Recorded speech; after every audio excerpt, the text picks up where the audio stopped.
আসসালামু আলাইকুম রহমতুল্লাহি অবরকাতুহ। সম্মানিত দর্শক, আমাদের দেশের রাজনীতিতে সম্ভবত বড় কোনো ঘটনা ঘটতে যাচ্ছে।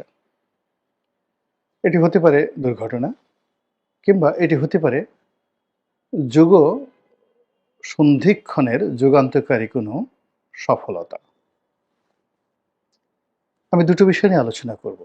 আপনারা যেভাবে ভালো মনে করেন বা যেভাবে আপনাদের বিবেকে যাকে বলা হয় এটাকে সাড়া দেয়, ঠিক সেভাবেই আপনারা সিদ্ধান্ত নিতে পারবেন। প্রথমত ডক্টর মোহাম্মদ ইউনূস, আমি ইতিবাচক কথা বলি, যে প্রকল্পগুলো তিনি হাতে নিয়েছেন এবং জিদ ধরেছেন যে কাজগুলো করবেন, সেই কাজগুলোতে যদি তিনি সফল হন, বাংলাদেশ যাকে বলা হয় একটা নতুন মানচিত্র পাবে, বর্ধিত মানচিত্র, নতুন একটা মর্যাদা পাবে যদি তিনি করতে পারেন। এবং আমাদের যে জীবনমান, এই জীবনমান সম্ভাবনার স্বর্ণের শিখরে পৌঁছে যাবে। প্রথম থেকে বলি চট্টগ্রাম বন্দরের কথা। চট্টগ্রাম বন্দরকে তিনি বিদেশি যারা অপারেটর রয়েছে তাদের হাতে দিতে চাচ্ছেন অপারেট করার জন্য। এখানে নেদারল্যান্ডের একটা কোম্পানি, দুবাইয়ের একটা কোম্পানি বা সিঙ্গাপুরের যে রাষ্ট্রীয় সংস্থা, তাদের কথা হচ্ছে। এগুলো নিয়ে অনেক সমালোচনা আছে, পক্ষে বিপক্ষে আছে। আমি ব্যক্তিগতভাবে একজন পোর্ট ইউজার হিসেবে আমি যেটা বলার চেষ্টা করেছি, যেটা এই কারণে এই মুহূর্তে আমাদের জন্য খুবই ঝুঁকিপূর্ণ একটা বিষয়। তো সেটাকে হয়তো সরকার বিবেচনা করবে নানাভাবে করে, তারা যদি পরিমার্জিত হয়ে পরিশোধিত হয়ে চট্টগ্রাম বন্দরের যে স্টেক হোল্ডার রয়েছেন তাদের সঙ্গে সমঝোতা করে বুঝিয়ে সুঝিয়ে যদি সত্যিকার অর্থে চট্টগ্রাম বন্দরের সক্ষমতা বাড়াতে পারেন। এবং ধরুন এখন চট্টগ্রাম বন্দরে 18 লাখ কন্টেনার বা 30 লাখ কন্টেনার ধরুন এখন পরিবহন করা হচ্ছে। এটিকে যদি সক্ষমতায় ডবল করা যায়, দ্বিগুণ করা যায়, তিনগুণ করা যায়, এটি সম্ভব।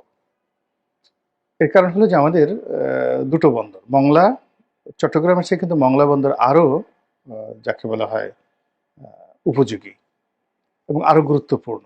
এবং সেখানে মংলার যে চ্যানেলটা রয়েছে, সেখানে যদি চ্যানেলটা ঠিকমতো চালানো যায় তাহলে এখানে আসলে ডিপসির মতোই এটাকে ব্যবহার করা সম্ভব। এদের ড্রাফট অনেক বেশি মংলা বন্দর। ফলে পাকিস্তান জমানাতে কিন্তু চিটাগাংয়ের সাথে পাল্লা দিয়ে খুলনা এলাকাতে শিল্প কলকারখানা তৈরি হয়েছিল, খুলনা, যশোর, সাতক্ষীরা, নড়াইল, যশোর, এই সকল এলাকাতে। এবং চট্টগ্রাম বেল্টের শিল্প কলকারখানার চাইতে খুলনা বেল্টের শিল্প কলকারখানা কোনো অংশে কিন্তু কম ছিল না। কিন্তু আমরা সেই বন্দরটা আসলে, চালনা বন্দরটাকে ওইভাবে সংরক্ষণ করতে পারিনি। বিভিন্ন কারণে সেটাকে স্বাধীনতার পরে গুরুত্ব দেওয়া যায়নি।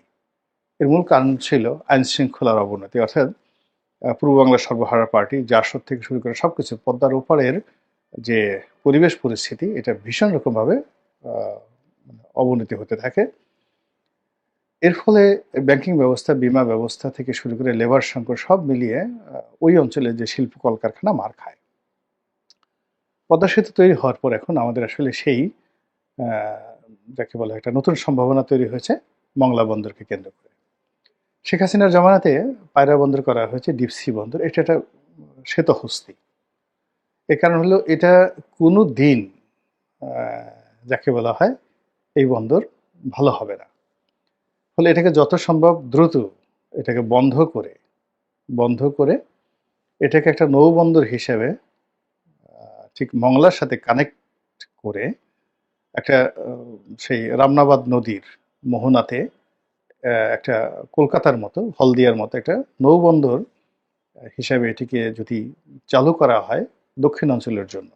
মূল বন্দর থাকবে চালনা, এবং সেই চালনা থেকে ফিডারের মাধ্যমে নৌবন্দর হয়ে এখানে আসবে। তাহলে এটা হয়তো ফলপ্রসূ হবে। কিন্তু এটাকে ডিপসি হিসেবে এখানে যে ইনভেস্টমেন্ট, এটা কোনোদিন সম্ভব নয়। ওখানে যে সমুদ্রের যে ড্রাফট এবং ওখানে সমুদ্রের যে রাপসি, এটার এটার যে অবস্থা, যারা জানেন তারা জানেন যে এটা যতদিন পর্যন্ত বঙ্গোপসাগর থাকবে ততদিন পর্যন্ত ওখানে ডিপসি হবে না। আমি নিজে এটার একটা ভুক্তভোগী। আমি একবার, আমার তো জাহাজ ব্যবসা আছে, আমি সেই একটা কোম্পানি এসে বলল যে এরকম আমার বিরাট লস হয়েছে, প্রায় কোটি কোটি 5 কোটি 6 কোটি টাকার মতো লস হয়ে গেছে। সেটা হলো যে 50,000 মেট্রিক টনের পাথর নিয়ে একটা জাহাজ আসলো, এবং ওই জাহাজের এজেন্ট ছিলাম আমি বাংলাদেশে। এবং সেই জাহাজ মংলা থেকে ওখানে 2 মাস বসে আমরা আনতে পারিনি। সিরিয়াস একটা প্রবলেম হয়ে গেছিল। এবং লাস্টে আমার সেই এজেন্ট গেছে, আমার টাকা গেছে। তারপর শেষে যারা এই মাল আমদানি করেছিল পদ্মা সেতুতে, তারা সেই পাথর সাপ্লাই দেবে, তাদেরও ব্যবসা বাণিজ্য চলে গেছে। চাইনিজ কোম্পানিকে তারা সময় মতো পাথর দিতে পারেনি। তো আমি নিজে এটার ভুক্তভোগী হিসাবে আমি এটা জানি। এর কারণ হলো আমি ওই এলাকার বাসিন্দা।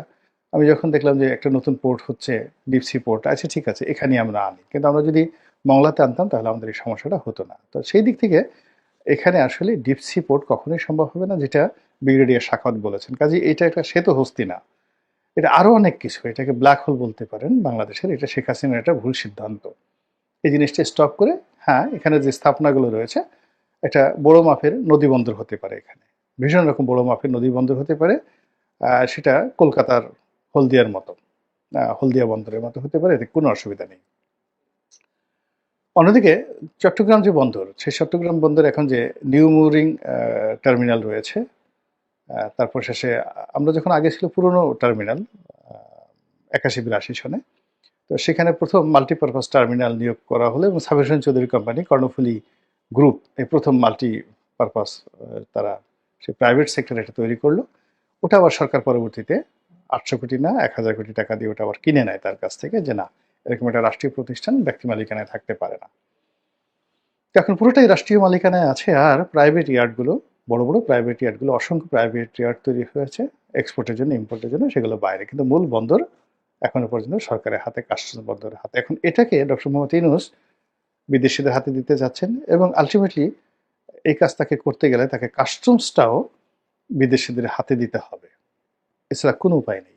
ওখানে মানে ট্যাক্সেশন, তারপর শেষে ওখানে যা কিছু আছে, এর কারণ হলো যত রকম ওখানে সেশন জট হয়, যানজট হয়, যা কিছু হয়, এর মধ্যে বন্দর যদি 10% জড়িত থাকে, 90% থাকে কাস্টমস। এটাকে যদি তিনি ওভারকাম করে সিঙ্গাপুরের মতো, হংকংয়ের মতো, যেখানে একটা 5,000 কন্টেনার নিয়ে আসে একটা জাহাজ, মোটামুটি 7-8 ঘন্টার মধ্যে যেখানে আনলোড করা হয়, তো সেখানে এরকম একটা জাহাজ আমাদের বন্দরে ভিড়তেই অনেক সময় 7-8 দিন সময় লাগে, 7-8 ঘন্টা লাগে হলো ডিসচার্জ করতে। আর এখানে বার্থিং পেতে, মানে বার্থিং পেতে কর্ণফুলীর ভিতরে ঢুকে টো করে, মানে এই নিয়ম আছে। ধরেন আপনার একটা জাহাজ আসলো, সেই জাহাজ সে ডিপসিতে বসেই সে চট্টগ্রাম বন্দরের ট্রাফিক ডিপার্টমেন্টে কন্ট্রোল, মানে যোগাযোগ করবে কন্ট্রোল টাওয়ারে। তারপরে তাকে অনুমতি দেওয়া হবে, বার্থিং পারমিশন দেওয়া হবে, এরপর তাকে টো করে টেনে সেই চট্টগ্রাম বন্দর কর্তৃপক্ষ, ট্রাফিক বিভাগ আনবে। এবং এই কাজ করতে সাধারণত এখন 7 থেকে 8 দিন সময় লাগে, এবং যখন কনসেশন চলে, তখন কনজেশন চলে যেটাকে, তখন দেখা যাচ্ছে 15 দিন 1 মাস পর্যন্ত চলতে থাকে। এবং এরকম বড় বড় জাহাজ আসছে, যে জাহাজে প্রতিদিন $20,000-25,000 ওই আউট অ্যানকারেজে বসে থেকে তাদেরকে ড্যামারেজ গুনতে হয়। এখানে জাহাজের যে ইঞ্জিন 24 ঘন্টা চালু রাখতে হয়। তো এই দুরবস্থা থেকে, অব্যবস্থাপনা থেকে বের হয়ে আসার জন্য সিঙ্গাপুরের আদলে, এমনকি কলম্বোর আদলে, কলম্বো বন্দরের আদলে যদি ডক্টর মোহাম্মদ ইউনূস এই কাজটি করেন, বাংলাদেশ কিন্তু চেঞ্জ হয়ে যাবে, এটি কোনো সন্দেহ নেই। কিন্তু এটার সম্ভাবনা যতটা না বেশি, তার চেয়ে ঝুঁকি 3 গুণ বেশি। যদি এখানে ফেল করে, ফেল করার পরে বিদেশিরা তারা তাদের ইনভেস্টমেন্ট ফেরত চাইবে সরকারের কাছে, শ্রমিক আন্দোলনরা তারা আন্দোলন করবে, ব্যবসা বাণিজ্য সব বন্ধ হয়ে যাবে, এবং এখন বন্দরের যে দুর্নীতি বা অনিয়ম আছে এটা আরও দ্বিগুণ হয়ে যাবে। আপনি ধরেন মশা মারার ওষুধ দিলেন, কিন্তু সেই ওষুধ কাজ করল না, তখন মশা আরও বেপরোয়া হয়ে পড়ে। এই গেল ওনার সমস্যা। দ্বিতীয়ত যে ঘটনা, সেটা হলো করিডর, মানবিক করিডর। তো এটা নিয়ে তিনি কাজ করছেন জাতিসংঘের তত্ত্বাবধানে। এখানেও কিন্তু ঝুঁকিটা বিশাল। এখন এই কাজ করে যদি আরাকান আর্মির সঙ্গে তার একটা সমঝোতা হয়, এবং তিনি যদি এই 10 লাখ, 12 লাখ, 15 লাখ রোহিঙ্গাকে সীমান্তের বাইরে, এমনকি ওপারে নো ম্যানস ল্যান্ডে নিয়ে যেতে পারেন, এটা আমাদের জাতির জন্য একটা বিরাট, যাকে বলা হয়, প্রাপ্তি। 2 নম্বর হলো যে তিনি এখন যে চেষ্টা করছেন, প্র্যাকটিক্যালি এবং ফ্র্যাঙ্কলি, সেটা হলো আমেরিকার সহযোগিতা নিয়ে বাংলাদেশ সেনাবাহিনীর এনগেজমেন্ট নিয়ে আরাকান আর্মিকে শক্তিশালী করে সেখানে একটা আলাদা স্বতন্ত্র রাষ্ট্র তৈরি করার জন্য। ফলে কি হচ্ছে, মায়ানমারের সাথে সার্কিট ব্রেকার হিসেবে এই ছোট রাষ্ট্রটি থাকবে এবং এটি আকার আকৃতিতে ওখানে দুটো রাষ্ট্র হবে। একটা হলো রোহিঙ্গাদের জন্য এবং আরাকান আর্মিদের জন্য একটা এলাকা, যেটাকে এখন মানে আরাকান বলা হচ্ছে, আর একটা হলো পাশের ছোট আরেকটা এলাকা শিন। এটি আমাদের একটা বাংলাদেশের বড় সড়ো উপজেলার মতো এলাকা। তো কাজে এই দুটো রাষ্ট্র বাংলাদেশের জন্য আসলে যাকে বলে ঝামেলা হবে না, ঝামেলা হবে না। এবং এখন যেভাবে মায়ানমারকে আমরা থ্রেট মনে করছি এবং যে সমস্যা হবে, সেখানে যদি সেই জিনিসটা করা হয়, পারা যায়, তাহলে কিন্তু আমাদের জন্য একটা বিশাল মানে একটা ঐতিহাসিক যে কাজটা অতীতে শায়েস্তা খানও পারেন নাই, এরকম একটা লাভ হবে। এবং সামনে যদি ওই দুটো রাষ্ট্র অর্থাৎ চীন এবং আরাকান তারা যদি বাংলাদেশের সঙ্গে কনফেডারেশন করে বাংলাদেশের সঙ্গে যুক্ত হতে চান অধিকতর স্বায়ত্তশাসন নিয়ে, তা সেক্ষেত্রে বাংলাদেশের মানচিত্র তো বিশাল হয়ে গেল। নাফ নদীর উপর আমাদের একছত্র আধিপত্য চলে আসলো এবং তখন এই চট্টগ্রামের মতো করে এই নাফ নদীর মোহনাতেও দেখা গেল যে সেন্ট মার্টিনকে কেন্দ্র করে একটা ডিপ সি পোর্ট সেখানে হতে পারবে, এরকম একটা ঝুঁকি। কিন্তু যদি উনি ফেল করেন, তাহলে এই বন্দর এবং এই যে মানবিক করিডোর, এই মানবিক করিডোরের উছিলে পুরো চট্টগ্রাম বেল্ট আমরা হারিয়ে ফেলব, ভীষণ রকম হারিয়ে ফেলবো। তো এরকম যাকে বলা হয় সম্ভাবনা এবং ঝুঁকি, এই দুটোর মধ্যে আমরা এখন পড়েছি। এখানে হতাশ হওয়ার যে কারণ হলো যে এই সরকারের ম্যান্ডেট, জনসমর্থন এবং আমলাতান্ত্রিক সমর্থন, কূটনৈতিক যে সমর্থন ওয়ার্ল্ড ওয়াইড, এটি নেই, খুবই অল্প, নেই বললেই চলে। তো কাজে এত বড় একটা ঝুঁকি আসলে এই সরকারের পক্ষে নেওয়া সত্যিকার অর্থে এটি ম্যাটারালাইজ করা যাবে না, এটা হলো অবস্থা। আবার অনেক সময় বড় কাজগুলো হঠাৎ হয়ে যায়। পৃথিবীর অনেক সময় ছোট ঘটনা থেকে অনেক বড় বড় ঘটনা ঘটে যায়, প্রকৃতি এভাবে ঘটিয়ে দেয়। একটা ছোট বারুদের টুকরা বা এক বিন্দু শিশির থেকে দেখা গেল বিরাট একটা মহাসাগর রচিত হয়ে গেল। ছোট্ট একটা দুর্ঘটনা থেকে একটা বিশাল বনভূমি, তো সেখানে দাবানল শুরু হয়ে গেল এবং সেই দাবানলে দেখা গেল সেখানে একটা মরুভূমি তৈরি হয়ে গেল। অবাক হয়ে যাবেন যে ভারতের যে গভীর মরুভূমি, এ কিন্তু একসময় গভীর জঙ্গল ছিল। তো এইরকম অনেক ঘটনা ঘটে। কাজেই এই যে বাংলাদেশে একটা ঘটনা ঘটতে পারে, এখন সেটা নেতিবাচক হতে পারে, ইতিবাচক হতে পারে, কিন্তু ঘটবেই, এরকম একটা অবস্থায় আমরা কিন্তু পৌঁছে গেছি। তার সঙ্গে যে পায়ের আওয়াজ, এখন পায়ের আওয়াজ বলতে কি বোঝায়? নর্মালি আমরা গলার আওয়াজের কথা জানি, তারপর অন্য কোনো শব্দের কথা জানি যেগুলো দৃশ্যমান, কিন্তু যখন পায়ের আওয়াজ শোনা হয়, বলা হয়, এটিকে সাধারণত নেতিবাচক অর্থে একটা যুদ্ধ ভাব, একটা সামরিক ভাব, একটা সামরিক শাসন, একটা মিলিটারি যাকে বলা হয় ইনভেশন, এরকম মনে হয়। তো সেটা দেশি হতে পারে, বিদেশি হতে পারে।